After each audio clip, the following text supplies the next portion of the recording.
अभी हम लोग देख रहे हैं 3 फेज इंडक्शन मोटर में ये जो मैग्नेटिक फील्ड है, रोटेटिंग मैग्नेटिक फील्ड, ये कैसे इस्टेब्लिश होता है वहां पर।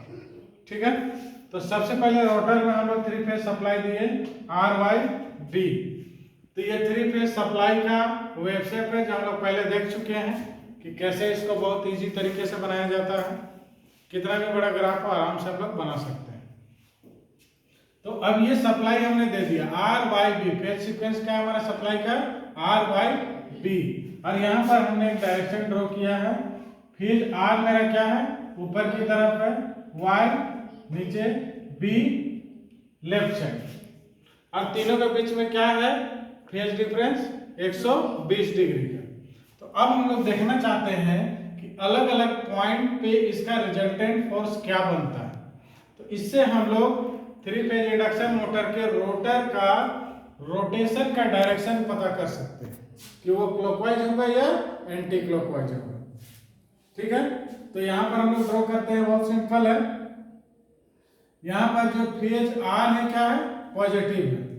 तो पॉजिटिव है, इसका मतलब जो हम लोग ड्रॉ किए हैं क्या, फेज R ऊपर है, Y दाहिनी तरफ है,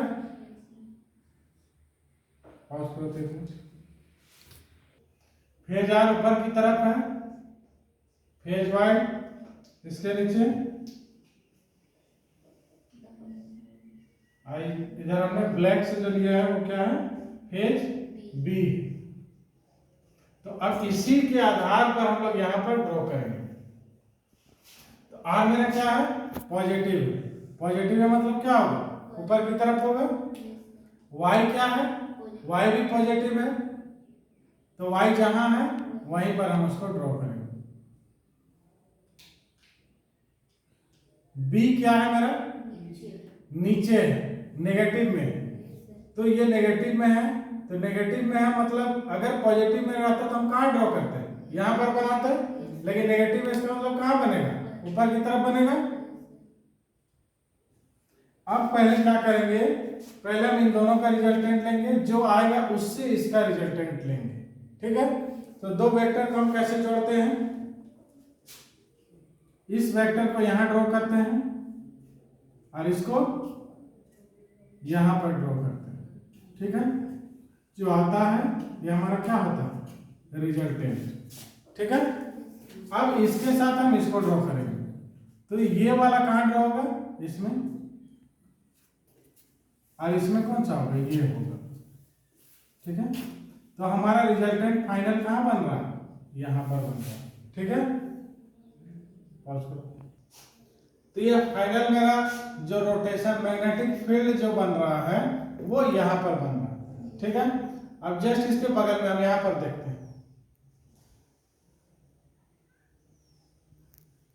ये जो सप्लाई हम दे रहे हैं, सबसे पहले ये कंडीशन आएगी। ठीक है, उसके कुछ देर के बाद ये आएगा। अब यहां पर देखते हैं क्या होता है, हमारा फेज R क्या है, कहां, नेगेटिव में है, तो हम उसको कहां ड्रॉ करेंगे, नीचे। Y कहां है, ऊपर की तरफ है, पॉजिटिव है मतलब जहां है वहीं पर होगा ड्रॉ। Y B कहां है मेरा, पॉजिटिव है, तो B कहां पर था, यहां पर। ठीक है, तो अब इन दोनों का पहले हम रिजल्टेंट निकालेंगे, तो ये आसपास आएगा।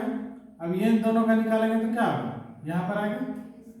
ठीक है, तो ये मेरा फाइनल रिजल्टेंट हुआ।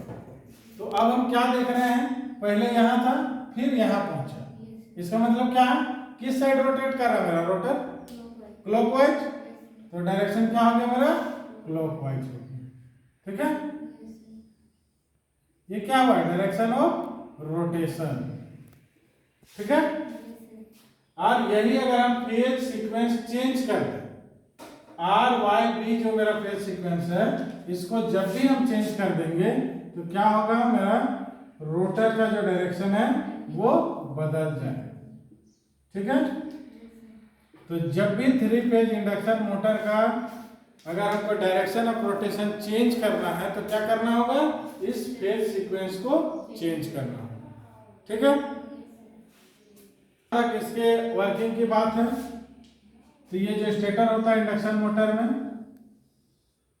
इसमें वाइंडिंग होता है, इसके स्लॉट्स में वाइंडिंग किया हुआ रहता है।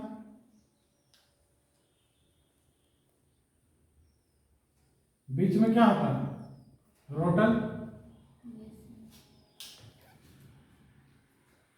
यहां जो हम लोग सप्लाई देते हैं आर वाई बी, ये तीनों सप्लाई, 3 फेज सप्लाई मिल करके कौन सा स्पीड से ये रोटेशन करता है? फ्लक्स मेरा एनएस, सिंक्रोनस। एक्चुअली ये जो फ्लक्स है रोटेट करता नहीं है, लेकिन वो लगता है कि रोटेट कर रहा है, ऐसा दिखता है। ठीक है, तो ये एनएस स्पीड से रोटेट करता है, सिंक्रोनस स्पीड से। ठीक है, ये एनएस स्पीड से रोटेट करने के कारण ये क्या हुआ, रोटर में जो मेरा कंडक्टर होगा, अब फैराडे लॉ से हम लोग क्या जानते हैं कि ये जो फ्लक्स बना है, ये फ्लक्स इस कंडक्टर के साथ लिंक कर रहा है। लिंक करने के साथ साथ ये फ्लक्स किस तरह का है? इस तरह का है, मतलब चेंजिंग इन नेचर है, बदल रहा है। अब ये जो फ्लक्स बदल रहा है, जब रोटर के कंडक्टर से लिंक करेगा और वहां पर क्या होगा? Flux linkage changes. अगर ये टर्म कहीं पर आता है तो क्या होगा? ये जो कंडक्टर है रोटर में से ईएमएफ इंड्यूस्ड होगा, और वो ईएमएफ इंड्यूस्ड होने के कारण अगर ये कंडक्टर शॉर्ट सर्किटेड है, इस एंड से इस एंड तक क्या होता है? कंडक्टर बार हम लोग लगाते हैं, और शॉर्ट सर्किटेड होने के कारण क्या होता है? करंट फ्लो करता है। इस करंट के कारण भी फ्लक्स बनता है, और ये ऑपोजिशन जब होता है तो रोटर क्या होता है? रोटेट करना स्टार्ट कर देता है। ठीक है,